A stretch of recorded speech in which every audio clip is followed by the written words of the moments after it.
Assalamualaikum warahmatullahi wabarakatuh. Alhamdulillahi rabbil alamin. Wassalatu wassalamu ala ashrafil anbiya'i wal mursalin wa ala alihi wa sahbihi ajma'in. Nahmaduhu wa nasta'inuhu wa nastahdihi wa nastaghfiruh wa na'udzu billahi min shururi anfusina wa min sayyiati a'malina. إنه من يهده الله فلا مضل له ومن يضلل فلا هادي له. اللهم صل على سيدنا محمد عبدك ونبيك ورسولك النبي الأمي وعلى آله وصحبه وبارك وسلم. رضينا بالله ربا وبالإسلام دينا وبمحمد نبيا ورسولا.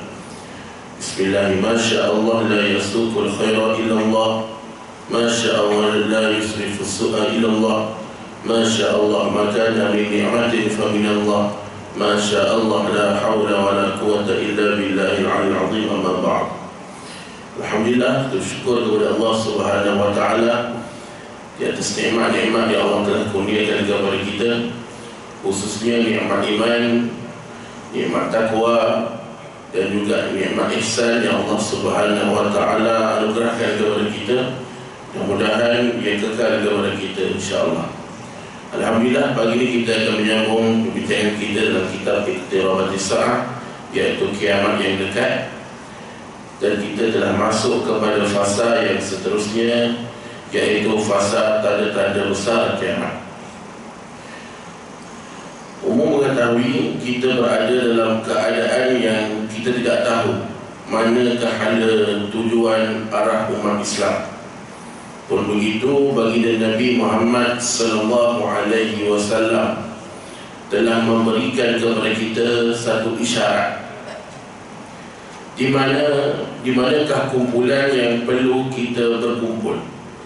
Iaitulah kata baginda Nabi Muhammad sallallahu alaihi wasallam, iaitu datangilah kamu akan ahli Syam.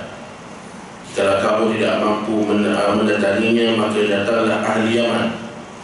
Jika kamu tidak mampu datang ke Madinah, jadilah kamu di ahli Baitul Maqdis. Maka ini di antara tiga tempat kemuliaan umat Islam. Sesungguhnya baginda Nabi Muhammad sallallahu alaihi wasallam dalam hadis yang lain tidak mendoakan bagi Bani Najdi ataupun Bani Najat. Dan Najat ini berlaku khilaf di kalangan ulama, berlaku khilaf.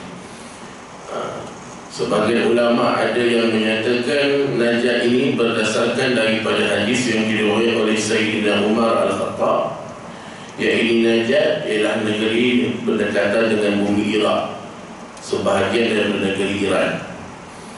Dan pendapat yang paling kuat mengatakan Najat adalah satu negeri, iaitu negeri di Saudi Arabia, di Arab Saudi. Dan itu menjadi pandangan yang jumhur di kalangan ahli ulama. Apatah lagi ulama ahli sunnah wal jamaah cenderung mengatakan sesungguhnya di Najat berlaku fitnah yang besar, tanduk syaitan di sana, kerana lahirnya satu firqah daripada firqah umat Islam yang mengkafirkan sebahagian besar umat Islam. Itulah satu gerakan yang disebut sebagai Al-Muwahhidun, ataupun hari ini disebut sebagai Wahabiyah. Dan itulah keadaan yang akan berlaku dalam keadaan umat Islam. Dan hari ini kita dapat lihat, walaupun tidaklah sebenarnya apa yang berlaku berdasarkan pandang hadis, tetapi bolehlah kita katakan kita akan dapat lihat ahli Yaman. Ahli Yaman hidup dalam keadaan susah sebagaimana zaman baginda Nabi Muhammad sallallahu alaihi wasallam. Dan bersudut penempatan hampir sama dengan mana sudut penempatan yang di zaman baginda Nabi Muhammad sallallahu alaihi wasallam. Yang kedua, kita dapat lihat ahli Syam, di mana ahli Syam berada dalam keadaan kesengsaraan.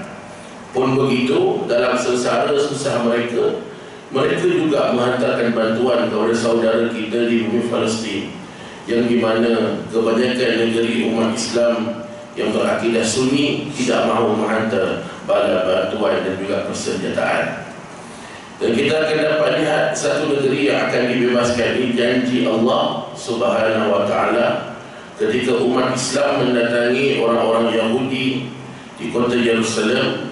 Ketika itu umat Islam mendatangi mereka dan menghampiri penempatan Yahudi, maka berkatalah pohon-pohon di belakangku ada Yahudi, kecuali satu pohon, iaitu pohon Gharqad. Dan dia beri satu saksi kepada kita bahawa bumi Palestin akan dibebaskan. Bumi Palestin akan kembali kepada pemiliknya yang asal, yang memegang perjanjian wakaf, iaitulah umat Islam. Kerana sepakat alim ulama mengatakan, maka bumi Palestin itu adalah wakaf bagi tiga agama, iaitu agama Islam, Yahudi dan juga Nasara. Jadi itu sudah menjadi gambaran kepada kita di mana kita hendak berpihak. Jikalau apa-apa pun berlaku pada negeri tempat tinggal kita, maka teruslah bergerak ke sana. InsyaAllah di sana ada keselamatan. Apa yang disebutkan dengan selamat di sini, maka alim ulama mengatakan selamat di sini adalah selamat pada akidah. Akidah kita akan terjaga bila kita berada pada tiga negeri ini. Dan anak cucu kita akan meneruskan panji Al-Mahdi Nabi Muhammad sallallahu alaihi wasallam. Keadaan sebelum diturunkan Nabi Allah Isa alaihi salatu wassalam adalah menjadi salah satu daripada takdir yang telah tertulis. Akan berlaku tiga fitnah kepada umat Islam. Fitnah yang pertama berlaku kepada umat Islam, iaitu fitnah hingga mereka melupakan tanggungjawab mereka. Yang pertama adalah kerana perselisihan, tak sependapat. Memang ini adalah fitnah yang telah tercatat di dalam sunnatullah Allah Subhanahu wa ta'ala. Sesama orang Islam, mereka tidak akan bersatu hati. Itu keadaan yang berlaku. Dalam hadis yang lain, baginda mengisyaratkan tentang tiga khalifah umat Islam, di mana tiga-tiga khalifah ini akan berbunuh-bunuhan satu sama lain. Dan juga dinyatakan fitnah yang kedua yang akan berlaku kepada umat Islam, iaitulah fitnah kesenangan. Dan kita dapat lihat pada hari ini, kerana kita takut melepaskan keselesaan, takut susahnya penjajahan, sampai kita terlupa janji kita dengan Allah Subhanahu wa ta'ala. Bila kita mengucap dua kalimah syahadah, maka telah diikat antara kita, iman kita dengan iman saudara kita. Tidak ada perjanjian yang lebih besar melainkan perjanjian dengan Allah Subhanahu wa ta'ala. Pun begitu, itulah kekangan-kekangan yang berlaku dalam masyarakat kita. Fitnah yang seterusnya, iaitu fitnah yang akan terus berlanjutan. Satu demi satu fitnah akan terus berlaku kepada umat Islam. Yang akan dikhawatirkan oleh alim ulama adalah tiga rangkaian fitnah. Yang pertama, iaitulah fitnah wabak penyakit. Yang kedua, disusuli dengannya fitnah kekurangan bekalan makanan. Dan disusuli dengannya ialah fitnah kemarau yang panjang. Akhirnya manusia akan kembali kepada zaman awal mereka, di mana mereka akan berhijrah daripada negeri tempat mereka tinggal ke tempat yang lain, ke tempat yang di mana lebih selamat dan banyak sumber makanan untuk mereka. Maka keadaan politik dunia akan berubah. Dan itulah salah satu janji yang telah tercatat dalam hadis-hadis baginda Nabi Muhammad sallallahu alaihi wasallam. Turunnya Nabi Allah Isa alaihi salatu wassalam adalah perlu kita yakini berdasarkan daripada ayat Al-Quran yang Allah Subhanahu wa ta'ala nyatakan di dalam surah Ali Imran ayat 33, iaitu hingga ayat 37, di mana inti dalam perbincangan ayat tersebut Allah Subhanahu wa ta'ala mengajar kita tenang. Yang pertama, bahawa para nabi itu datang daripada keluarga yang mulia. Dan yang akan memimpin umat di akhir zaman ialah keluarga para nabi. Bahkan ketika hari Ashura dikatakan sesungguhnya orang-orang Yahudi mereka berpuasa pada hari tersebut. Maka kata baginda Nabi Muhammad, sesungguhnya aku lebih layak berpuasa kerana Musa, kerana aku dan dia datang daripada keturunan yang sama. Itu pertama. Yang kedua, menunjukkan kepada kita bahawa keturunan Nabi ini adalah keturunan mulia. Mulianya kerana dia adalah pilihan Allah Subhanahu wa Ta'ala. Yang ketiga, iaitulah di antara ujian yang berlaku di akhir zaman, Allah Subhanahu wa Ta'ala akan datangkan satu khabar gembira kepada kita.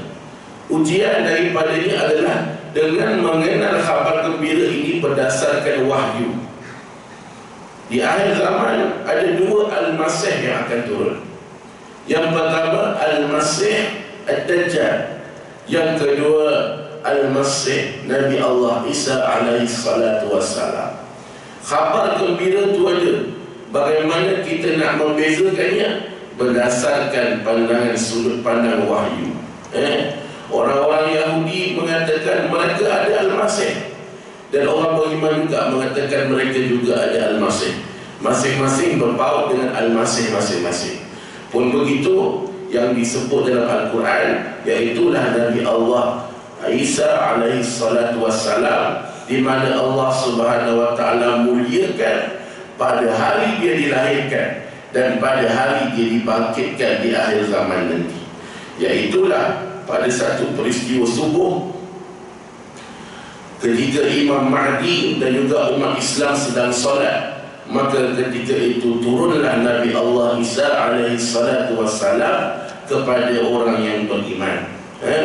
Dinyatakan bahawa turunnya di Menara Putih di sebelah timur dan Cik. Kemudian datanglah dia ke masjid yang dikatakan Masjid Umawi, iaitu Masjid Bani Umayyah. Dan ketika itu maka berkumpullah seluruh umat Islam dalam meraihkan khabar gembira tersebut.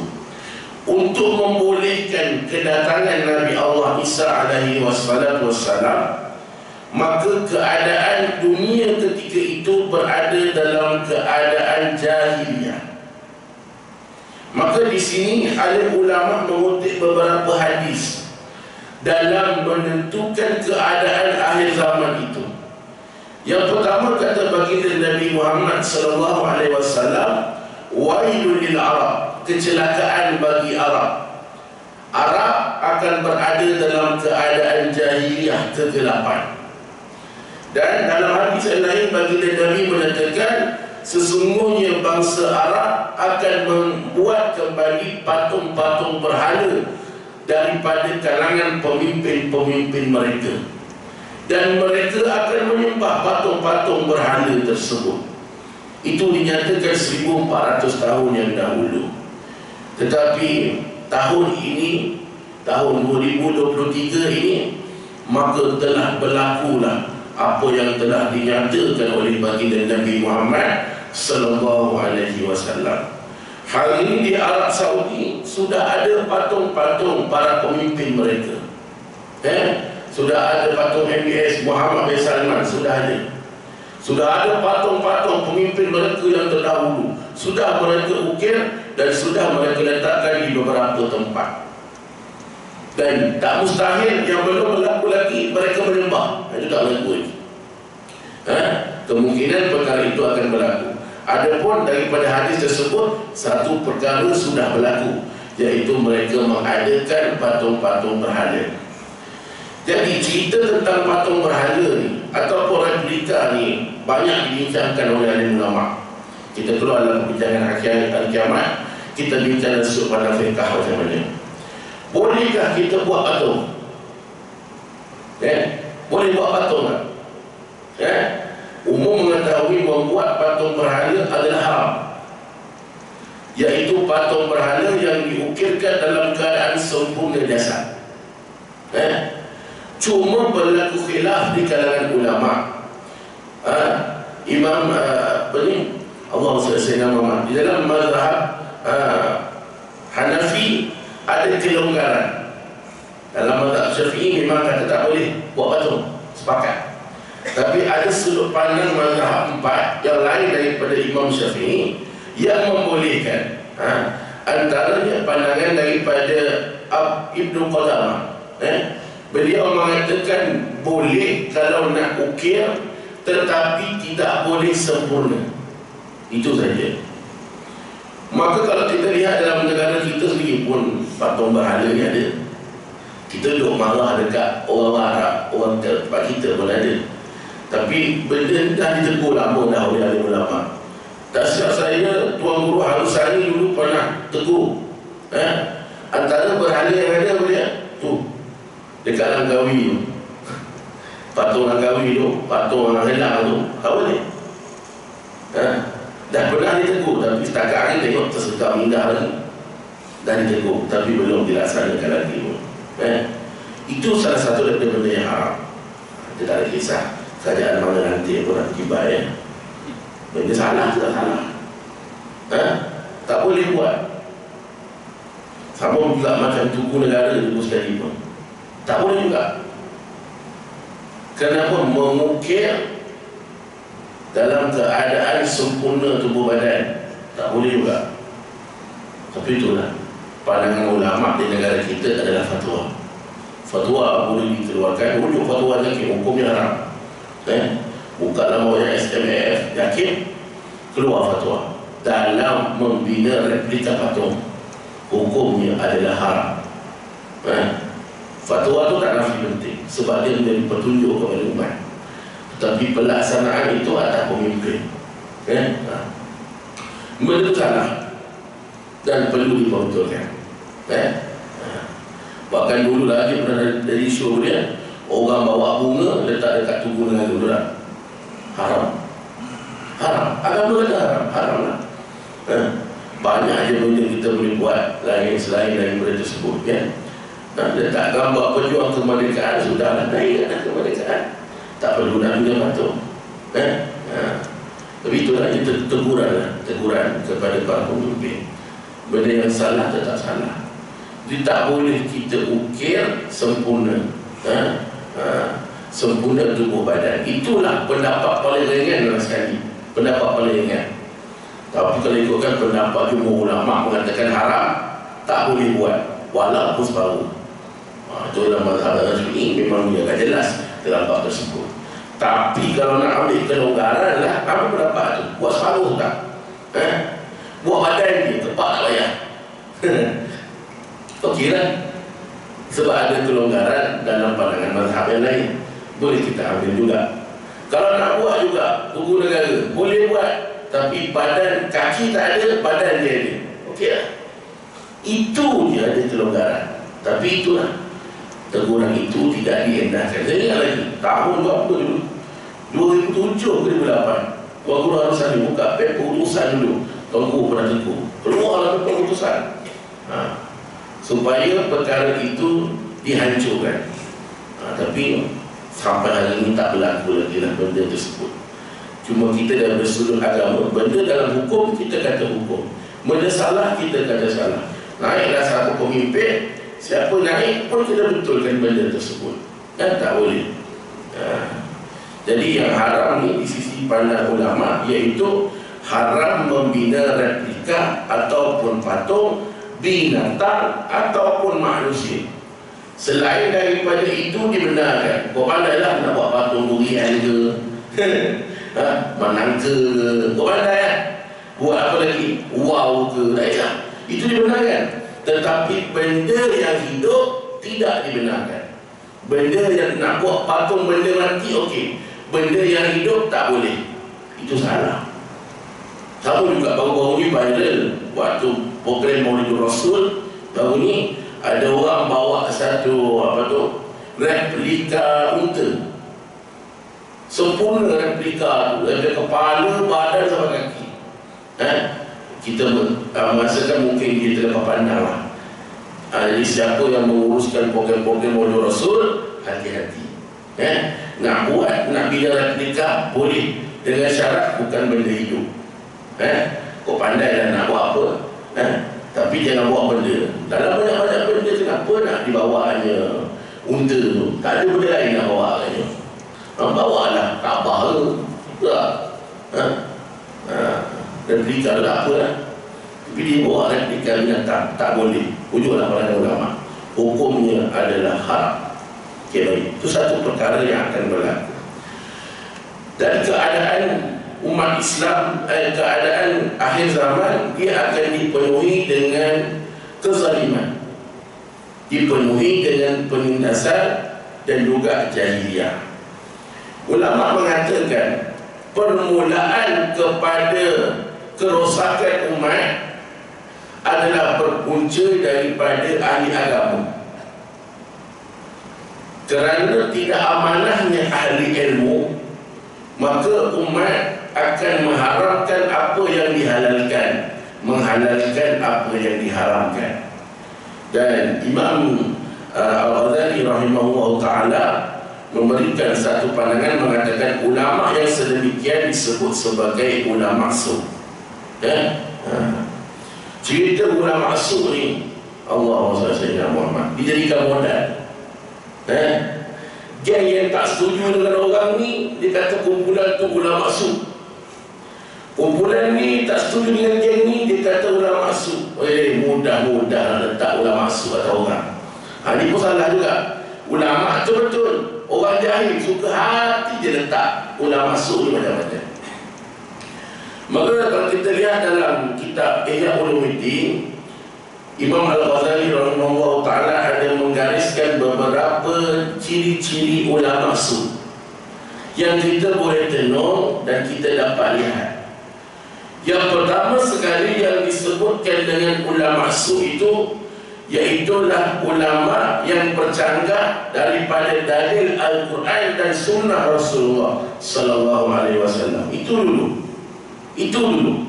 Jangan letak atas kumpulan, letak atas perincian Al-Quran dan Sunnah.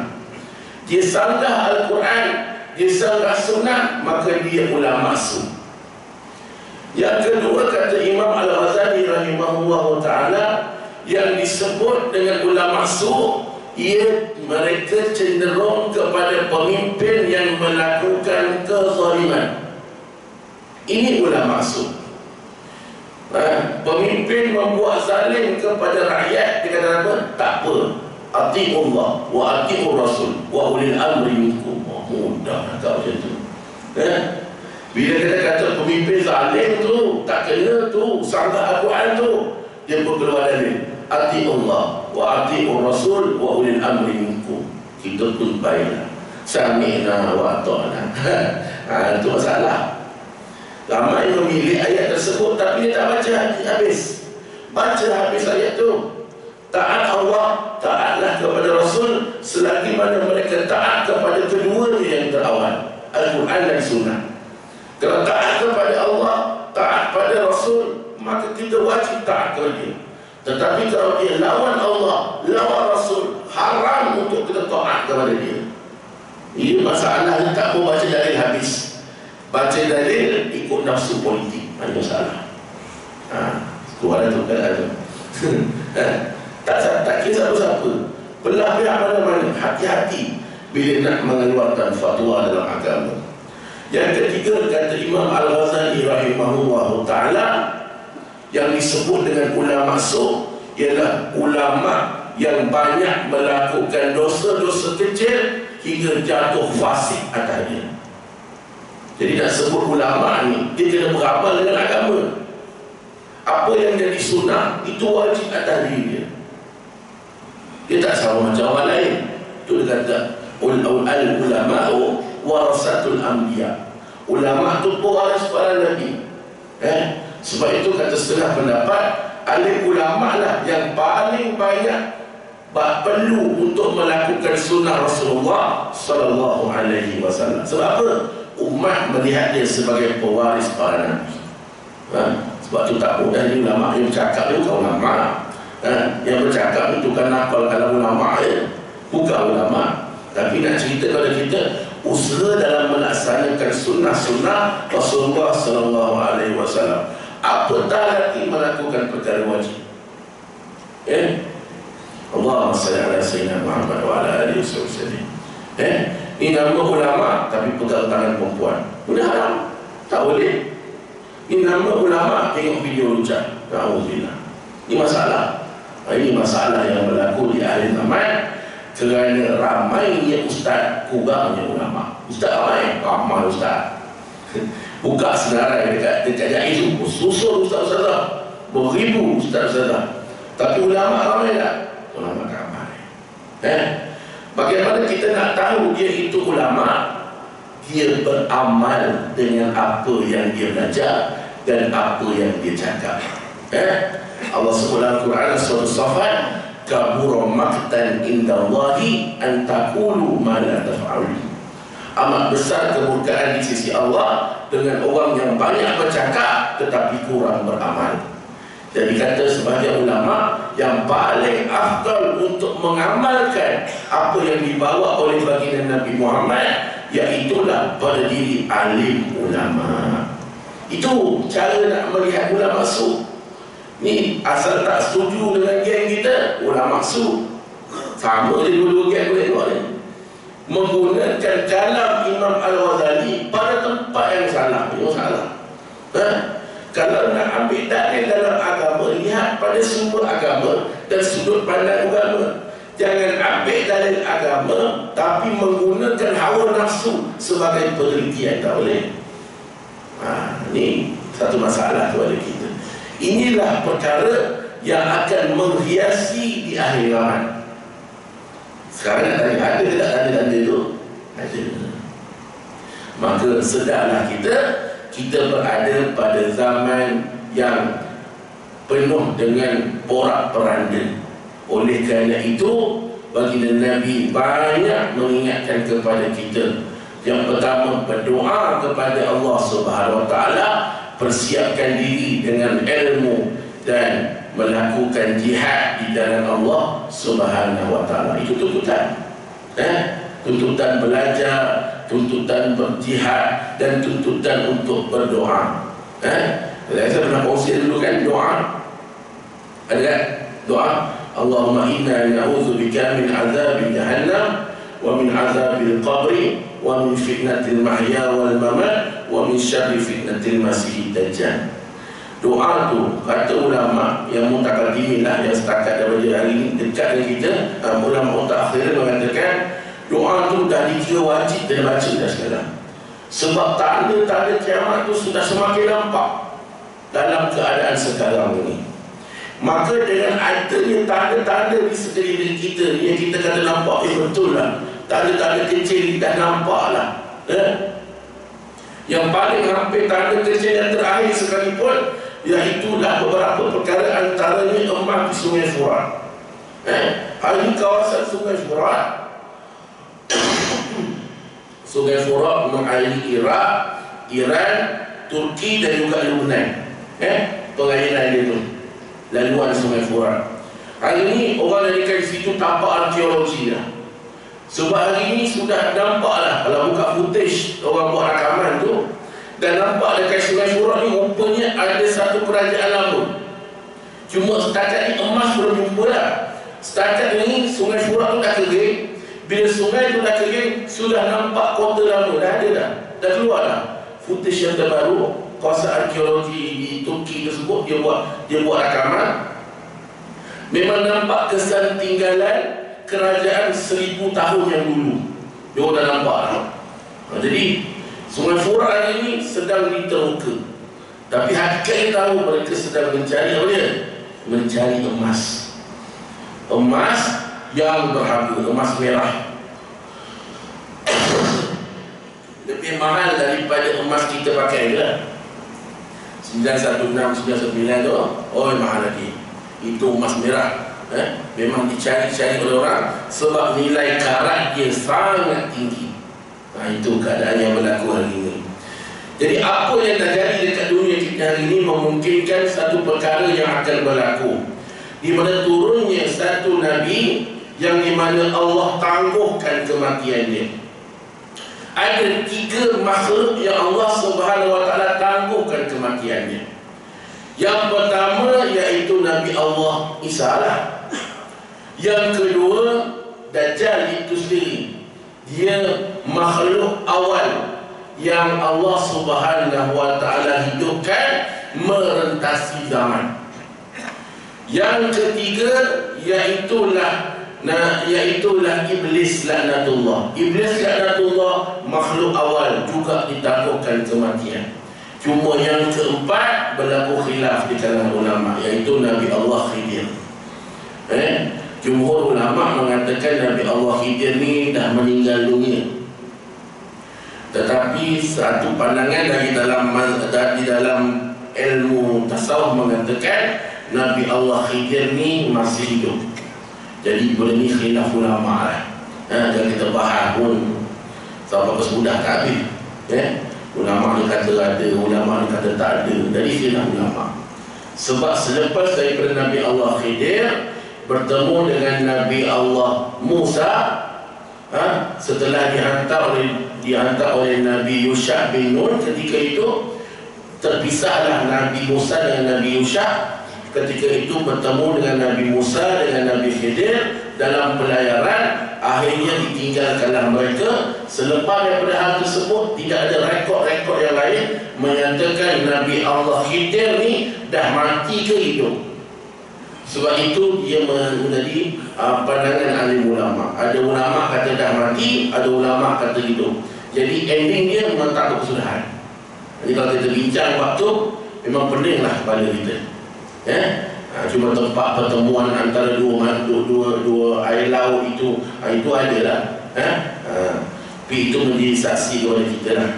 Jadi Nabi Allah Isa alaihi salatu wassalam, dia akan turun ke muka bumi. Dia diangkat di langit.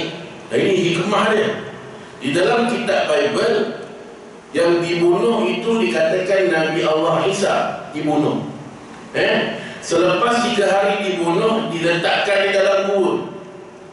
Hari ketiga orang nak ambil balik mayat dia, mayat tu dah hilang. Dan ketika itu Nabi Allah Musa duduk di meja makan. Yang perempuan tersebut namanya Mary Magdalene mengatakan sesungguhnya Isa ini adalah Tuhan. Kerana tadi dia dah mati, sekarang dia hidup. Itu hujah orang Nasrani. Tetapi Al-Quran mengatakan bahawa Nabi Allah Isa ni ialah manusia. Dalam perancangan Yahudi untuk membunuh Nabi Allah Isa, Allah serupakan dia dengan serupakan orang yang nak membunuh tu muka dia Nabi Isa. Maka dia telah tersalib dan dia mati. Tersalib dan dia mati. Dan kelak Nabi Allah Isa setelah diangkat ke langit, dia akan turun ke muka bumi. The second coming, penurunan, kedatangan kali yang kedua. Dan dia akan bersama dengan orang beriman. Cantiknya ayat Al-Quran. Ayat Al-Quran tidak mengatakan bahawa semua yang dalam kitab-kitab terdahulu tertolak, tidak. Tapi kalam yang digunakan Al-Quran, Allah mengatakan sesungguhnya kami mendatangkan kepada kamu satu perkara yang paling benar di antara kata-kata yang lain. Itu indahnya Al-Quran. Dia tidak memadamkan isi kitab lain, tetapi Allah mengatakan kami datangkan kepada kamu satu berita yang paling benar daripada mana-mana berita yang lain. Itu hikmah Al-Quran. Nah, hari ini apa berlaku? Dalam isu Palestin, apa berlaku hari ini? Hari ini dalam isu Palestin, masyarakat Eropah sudah buka mata bahawa isu ini bukan lagi isu orang Islam. Ini isu kemanusiaan. Apa berlaku hari ini? Dalam orang Eropah nak faham apa cerita Yahudi ni, apa cerita orang Palestin ni, ataupun Bani Kanaan ni, apa cerita sebenarnya. Hari ini sudah viral, orang-orang Eropah buka video, beli Al-Quran, baca Al-Quran. Hari ini sudah nampak macam tu. Kadang-kadang kita semua orang Islam pun aku pun tak baca macam ni. Dia orang baca Al-Quran, dia orang cerita balik, dan dia orang kata hebat Al-Quran. Ada tu lagi Baca komen-komen kat bawah, dia tulis, Alhamdulillah, saya baru 11 hari revert kepada Islam. Nampak hikmah kan? Dalam cerita berkait rapat dengan kemenangan, orang ramai tanya kan? Ramai ustaz yang buat berapa ni kan? Kita doa-doa Qur'an Nazilah ni tak pernah menang orang Palestin. Itu kita kata sebenarnya tadi masa imam baca ayat tadi, ayat rakaat yang pertama, kalau ingat lagi, innalil muttaqina mafada, ya tak? Hadaiqa wa a'naba. Itu satu ayat lah. Sesungguhnya bagi orang yang bertakwa itu mafada, mereka sebenar-benar mendapat kejayaan. Dalam ayat tadi, ayat rakaat pertama dia cerita tentang kenikmatan yang akan didapati oleh orang beriman dalam syurga Allah Subhanahu wa ta'ala. Itu semua tadabbur. Itu semua tadabbur. Bila imam baca ayat itu, kita faham. Tidaklah imam baca ayat Quran kita tertidur. Itu tujuan kita tadabbur Al-Quran. Kalau kelas tadabbur masuk. Ikutlah mana-mana tiba-tiba tadabbur tu kena pula ayat imam baca. Lagi pula bagusnya ayat tadabbur tu imam. Imam yang ajar kelas tadabbur, imam yang sama jadi imam solat. Oh, lagi bagus.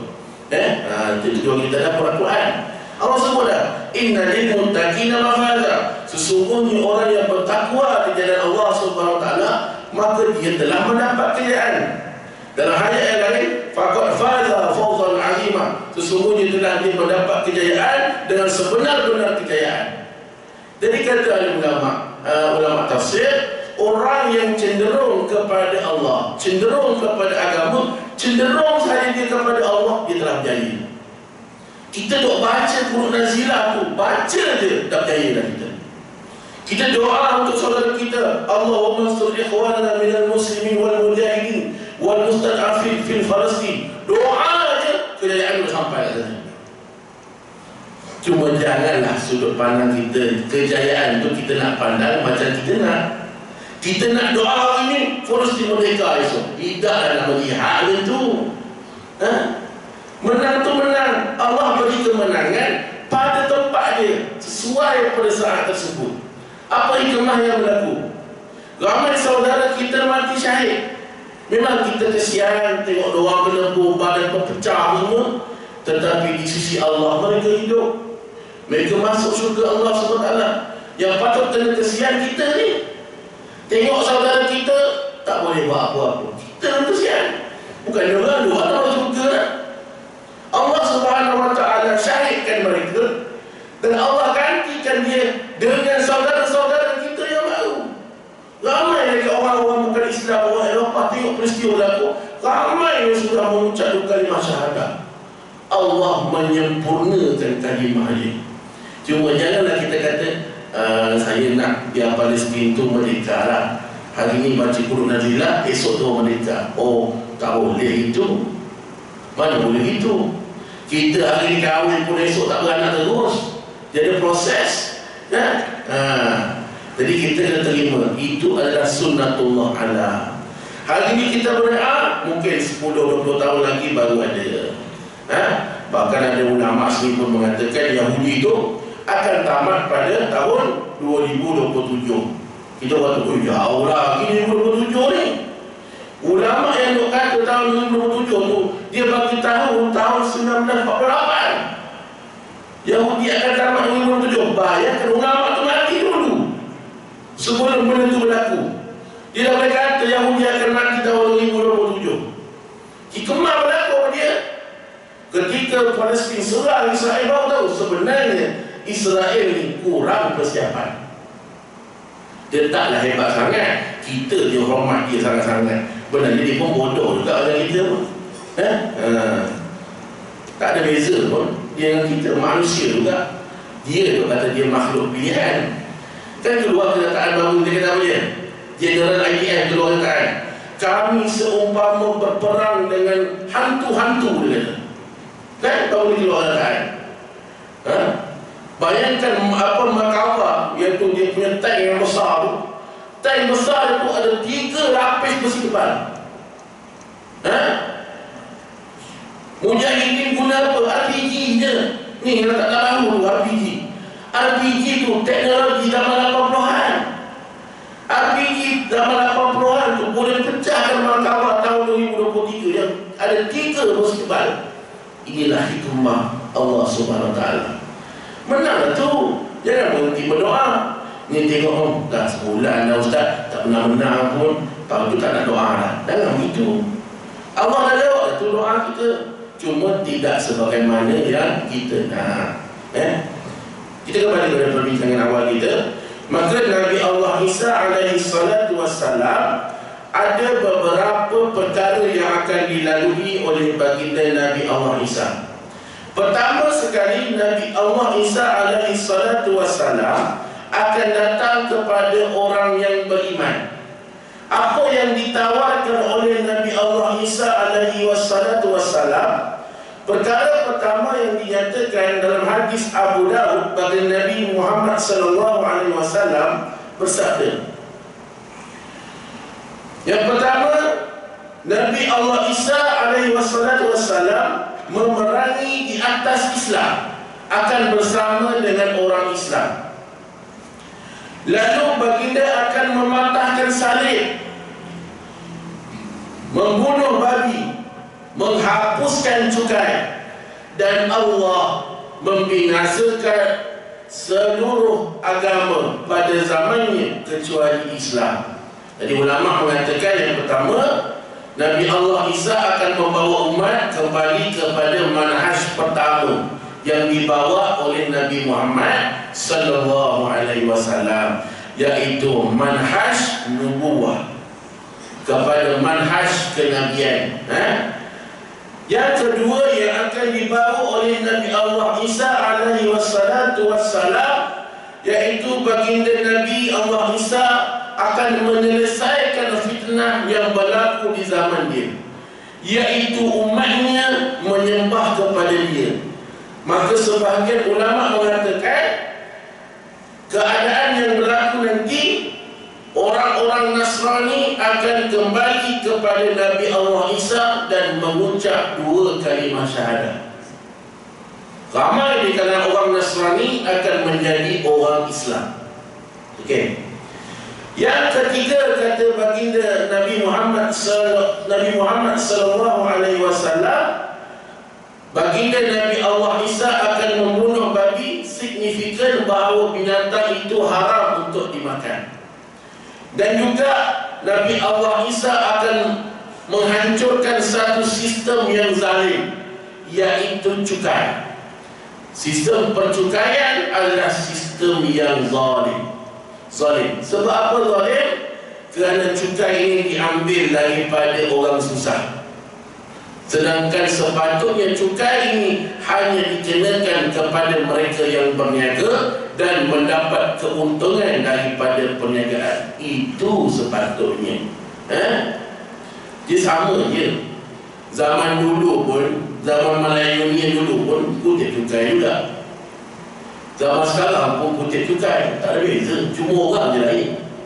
Sistem itu sendiri tak betul. Cuma kita ada kekangan nak keluar dari sistem ni. Tetapi yang pasti yang akan meruntuhkan sistem ni ialah Nabi Allah Isa alaihi wassalam. Dan ketika itu Nabi Allah Isa juga akan membuang sifat ta'assub di dalam masyarakat, di kalangan orang beriman, dan beberapa gerakan-gerakan yang memecah belahkan di kalangan orang yang beriman. Dan akhirnya dalam keadaan tersebut, Nabi Allah Isa akan bawa orang Islam kembali kepada manhaj kebenaran dan dipersaudarakan mereka. Kata ulama, demikianlah maka dunia pada zaman Nabi Allah Isa akan kembali berkat, sehinggalah satu jemaah dapat memakan memakan buah sebiji delima lalu mengenyangkan mereka. Demikian juga anggur dan buah-buahan lainnya. Harta benda melimpah ruah didapati orang-orang menerima harta zakat dan sedekah. Tidak seorang pun daripada mereka yang ingin mengambilnya atau memerlukan kepadanya. muncul dan tidak ada seorang pun yang ingin memilikinya. Keamanan, ketentraman tersebar di kalangan manusia. Tidak ada peperangan dan kuda menjadi murah dan seumpamanya, kerana ia tidak lagi digunakan sebagai alat peperangan. Harga lembu menjadi mahal ataupun seumpamanya daripada alat-alat pertanian, kerana seluruhnya manusia sibuk bercucuk tanam yang seluruh diteroka di Jazirah Arab. Maksudnya dia kembali kepada zaman baginda Nabi Muhammad sallallahu alaihi wasallam, di mana bumi penuh dengan keberkatan. Pagi bercucuk tanam, petang boleh tuai hasil. Pagi terdak binatang, petang sudah gemuk boleh sembelih. Zaman itu akan muncul ialah zaman yang keberkatan, hinggalah bila khazanah keluar. Maksud khazanah keluar, kata ulama, iaitu benda-benda yang dicari oleh hawa nafsu manusia. Zaman itu keluar ramai perempuan cantik, tapi orang tak ingat dah tak cari perempuan dah. Zaman itu keluar emas-emas, batu-batu zamrud, ramai, banyak harta-harta tersebut, tapi orang tak ingat dah. Orang nak pergi masjid dan bersurau, baca Quran, sedekah dan sebagainya. Zaman itu akan keluar hasil-hasil dalam negara. Maka setiap negeri-negeri umat Islam ni akan mengeluarkan khazanah-khazanah besar, sumber-sumber kekayaan. Tapi ketika itu dah tak ingat, tak tengok dah. Orang yang rasuah pun tak ada dah mati lama dah. Itulah keadaan yang berlaku, iaitu zaman keberkatan. Tetapi kata ulama membenarkan apa yang disebut oleh baginda Nabi Muhammad, zaman kita adalah zaman ujian dan zaman sesudah kita ialah zaman keberkatan. Jadi itulah yang kita kena lalu sekarang. Jadi saya berbalik kepada saranan yang dibawa oleh baginda Nabi Muhammad SAW. Yang pertama, hendaklah kita berada pada fasa ini banyakkan berdoa kepada Allah Ta'ala. Banyak doa yang disebut oleh baginda Nabi tadi. Dan yang kedua yang kita kena buat, perkukuhkan ilmu. Tambah ilmu. Kalau rasa belum, dia ada 3 ilmu yang wajib, fardu ain. Yang pertama tauhid wajib. Yang kedua iaitulah fiqh terkait dengan amal ibadat. Yang ketiga akhlak ataupun juga tasawuf. 3 ilmu ni wajib belajar. Ilmu hakikat, ilmu makrifat tu itu tak wajib belajar. Tapi ilmu tauhid wajib belajar. Saya menggunakan maksud makrifat tu, memang maksud makrifat asalnya arif tahu. Bahkan ada kalau ulama sebut makrifatullah, kenal kepada Allah Subhanahu wa taala, mahabbatullah, cinta kepada Allah Subhanahu wa taala, mardatillah, mendapat redha daripada Allah taala tu. Betul. Tapi hari ini bila sebut makrifat hari ini, dia lebih cenderung kepada ilmu hakikat. Sedangkan makrifat tu adalah tauhid. Bila sebut makrifat dia apa? Ana Allah, aku Allah Rasulullah. Memang ada perbincangan dalam bab tersebut, tetapi untuk orang awam dia tak sesuai. Jadi kata ulama, sebelum nak bincang hakikat, bincang kita ilmu dulu. Jadi masalah orang sekarang, yang hakikat dia nak, tauhid tak betul, fiqh tak reti, akhlak tak reti, sibuk nak hakikat dulu. Akhirnya jadi sesat barat. Lalu tepi jalan, Allah, Allah, Allah, aku Allah, aku Allah. Rosak agama ini. Jadi begitulah. Yang pertama hari, jadi yang kedua persiapan dengan ilmu, dan yang ketiga ini yang umat Islam kena buat. Mungkin ada orang tak setuju dengan pandangan saya je lah. Ada orang tak setuju. Tapi berdasarkan daripada hadis baginda Nabi Muhammad SAW, Islam hanya akan menang dengan berperang. Itu dah disebut. Islam tidak menang dengan toleransi. Toleransi lepas kita menang. Sekarang ni fasa berjihad, membetulkan apa yang salah. Bila sudah ada kekuatan, maka kita meraihkan orang-orang yang bukan Islam. Mungkin ada orang tak setuju dengan benda ni, tetapi Nabi sebut dalam hadis-hadis ayat Al-Quran, orang Islam ialah satu umat yang mana dia tidak redha dengan kezaliman. Selagilah benda itu betul. Kalau betul, dia akan redha. Tapi kalau benda itu zalim, sampai kiamat dia tak akan redha. Itu orang Islam. Beza dengan orang bukan Islam.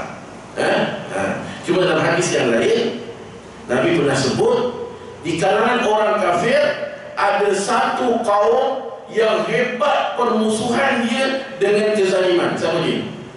Nabi sebut hadis, bangsa Rom. Bangsa Rom, orang yang tidak redha dengan kezaliman. Kita tengok hari ni kan? Macam semalam apa dia? Ada bantuan daripada US nak pergi Israel. Apa orang-orang Eropah buat? Dia bergantung dekat tali, dia tak bagi pergi. Betul itu. Memang Nabi sebut hadis, orang bangsa Rom ni kalau dengan kezaliman memang diorang tak dapat terima. Cuma pemimpin diorang tu masalah diorang lah. Tapi nak cerita rakyat ni, berhari-hari turun dekat jalan, kita tak ada kan? Even hari tu sekali je, tu dekat depan US tu, sekali dia ramai. Tak ada dah, sekali tu je. Orang dia tak payah, hari-hari turun. Selagi tak dilaksanakan, hari-hari turun. Ini hebat bangsa Eropah. Dia tak berapa nak ada kat kita. Kita ni semangat ni bila ramai. Ada orang nak terikut tak? Ada. Aduh, tak ada orang. Ada orang nak buat. Itu kita. Jadi kita sedarlah makam kita tu dekat mana. Jadi yang penting ada usaha kebaikan yang kita buat. Yang paling penting jangan putus berdoa untuk saudara-saudara kita, insya-Allah. Ada soalan? Baik. Yang replika restoran banyak buat gambar udang, gambar ikan, macam mana tu? Ikut dalam perbincangan fiqh, benda yang hidup memang tidak dibenarkan. Tapi faham, benda ni memang banyak. Benda banyak. Dia benda hidup, maksudnya bukan kata udang, bukan kata unta, tak boleh. Benda hidup, tak boleh. Dan masyarakat kita ni kena lihat lagi bab tu, sebab dia kurang kefahaman. Benda yang hidup tidak boleh untuk kita buat replika. Lain dengan hukum ambil gambar, letak. Contoh, kita ambil gambar, kita letak frame, yang itu dibenarkan. Sebab kita ambil gambar, bukan kita ukir. Gambar tu kita ambil, tangkap daripada benda yang memang sedia azali hidup. Itu dibenarkan. Tetapi yang tak boleh, benda tu memang tak ambil daripada benda hidup, diukir semacam benda hidup. Itu haram. Jadi kalau ada siapa-siapa yang kadang-kadang makan itu tegur lah. Kalau boleh turunkanlah benda ni, benda tak perlu pun. Orang tahu dah kedai awak jual udang, tak payah tulis udang, orang tahu. Restoran, orang tahu dah, orang buat restoran, orang tak jual kayu, orang jual udang. Betul tak? Tom yam udang tu, Tom yam Ismail, orang tahu dah tom yam macam-macam ada. Tom yam sotong, tom yam udang, tom yam daging, orang tahu dah. Dia tak perlu sampai nak buat replika. Jadi tegurlah. Kalau ada saudara-saudara tu, dia tu, ataupun pergi restoran tu, tegur. Tak boleh ni, Ustaz dah haram. Itu dalam surah agama. Tak boleh ukir benda yang hidup. Benda hidup maksudnya apa? Macam binatang. Yang kedua apa lagi? Binatang, haiwan, serangga, benda hidup. Selain dari itu boleh lah. Buat replika apa dia? Buat replika replika tembika, ada tom yam. Orang tahu apa tak apa. Itu benda tak hidup. Tapi jangan letak daging, letak lembu, letak gambar udang, tak perlu kan. Jadi begitu. Mudah-mudahan kita kembali kepada keadaan yang lebih baik. Wassallallahu ala sayyidina Muhammad wa ala alihi wasallam. Assalamualaikum warahmatullahi wabarakatuh. Bismillahirrahmanirrahim. Allahumma inna nas'aluka al-'afwa wal 'afiyah wal mu'afata da'imah fi din fi dunya wal akhirah. Allahumma a'inna ala zikrika wa syukrika wa husni ibadatik walhamdulillahi rabbil alamin.